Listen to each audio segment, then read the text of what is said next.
El niño invisible. Una vez, en un pueblo perdido de América, ocurrió algo totalmente increíble. Sucedió así. El señor y la señora Williams habían tenido un hijo al que llamaron Noah. Realmente había sido un embarazo forzado por dar una imagen social. Pronto empezaron a ignorar a Noah. No literalmente, claro, pero poco a poco le iban dando menos y menos atenciones, muchas menos de las que un niño necesita. Siempre estaban fuera de casa, en fiestas o en algún evento social para los mejor posicionados del pueblo. Al crecer, Noah se fue dando cuenta que aquello no era normal. Lógicamente se comparaba con sus compañeros de estudio y quien más, quien menos, era atendido por sus padres. Noah cada vez era más autosuficiente y estaba harto de reclamar algo que no le iban a dar. La situación llegó a un punto en que ya ni le contestaban cuando hablaba, lo ignoraban casi completamente. Un día, llorando desconsoladamente, deseó con todas sus fuerzas ser invisible, y tanto lo deseó que se hizo realidad. Al principio, al darse cuenta que nadie lo veía, se asustó, pero lentamente aprendió a sentirse a gusto en aquella situación. Decidió que lo utilizaría para enriquecerse como persona, para crecer, y así nunca cometería los mismos errores que sus padres, si es que podía llamarlos así, se decía a sí mismo.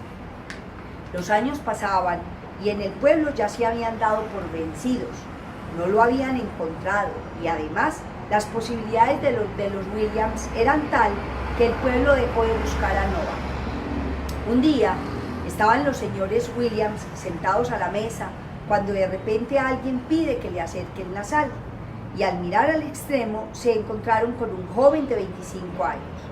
Al principio nunca se hubieran imaginado que se trataba de aquel que había sido su hijo, aquel que desapareció a la edad de 5 años. Pero entonces Noah dijo: mamá, papá, nunca me fui, he estado siempre aquí, solo, invisible. Y todo por vuestra ignorancia, que tuvisteis un hijo sin desearlo y lo abandonasteis a su suerte.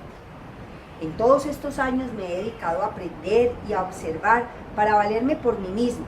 Y ahora que soy adulto, he vuelto para deciros adiós, porque ahora sí me voy para no volver.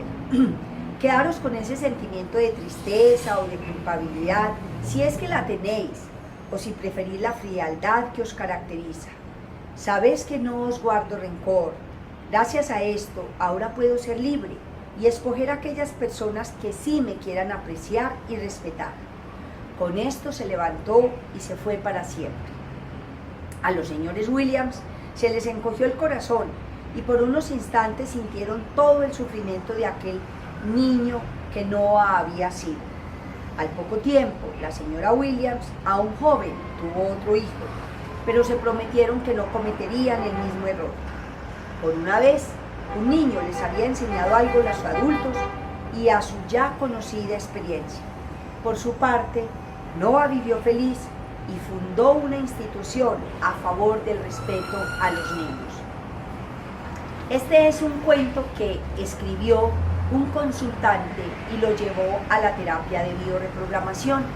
En el taller de herramientas de terapia vamos a aprender qué hacer con los cuentos que la persona escribe, cómo ese cuento nos habla de su historia, qué significa el inicio, el final del cuento, cómo podemos hacer la terapia con el cuento, con el dibujo y con otras diversas herramientas de terapia y protocolos que vamos a estar aprendiendo en el taller de herramientas de terapia. En cuanto a los dibujos, vamos a estar viendo aquí unos dibujos. En el primero hay una especie de círculo con una florecita dentro.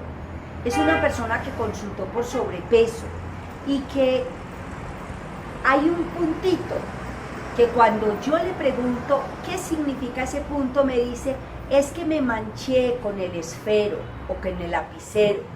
Sin embargo, hay una ley del inconsciente que dice, el inconsciente no puede no manifestarse. Pues bien,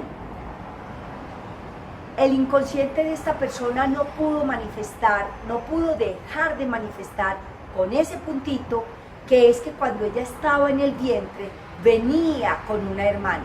Eso lo acabamos de comprobar con su cuento para la terapia. Y ella tenía mucho sobrepeso porque desde que estuvo en el vientre, cuando su hermanita se fue de allí, de ese lugar, ella decidió hacerse muy grande para no salirse y para poder sobrevivir. En el siguiente dibujo hay dos dibujos. Un consultante llevó los dos, uno por un lado de la hoja y el otro por el otro lado. Y entonces el primero es el que está con las manos así. Y dice, es que ese me quedó muy mal y la persona está como triste. Y por eso hice otro con los brazos abiertos, donde hay un sol y donde yo estoy contento. En realidad de lo que hablaba el dibujo era de una bipolaridad que tenía este consultante.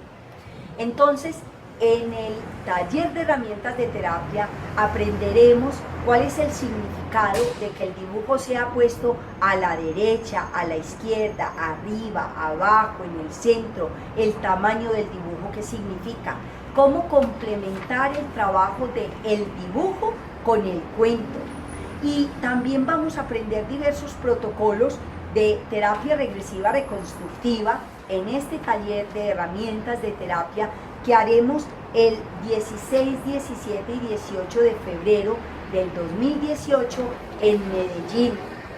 Estás cordialmente invitado porque vas a aprender muchos protocolos de cómo una persona puede sanarse de muchas de las enfermedades que pueden tener las personas y cuáles son los protocolos, cuál es el adecuado, cuál es el protocolo que nos va a llevar a la sanación. Así que estás muy cordialmente invitada e invitado a seguir fortaleciéndote como terapeuta y a tener una batería enorme de herramientas que vas a adquirir en este taller mientras vas haciendo tu propia sanación. Bendiciones, hasta pronto y te dejo la inquietud. Gracias.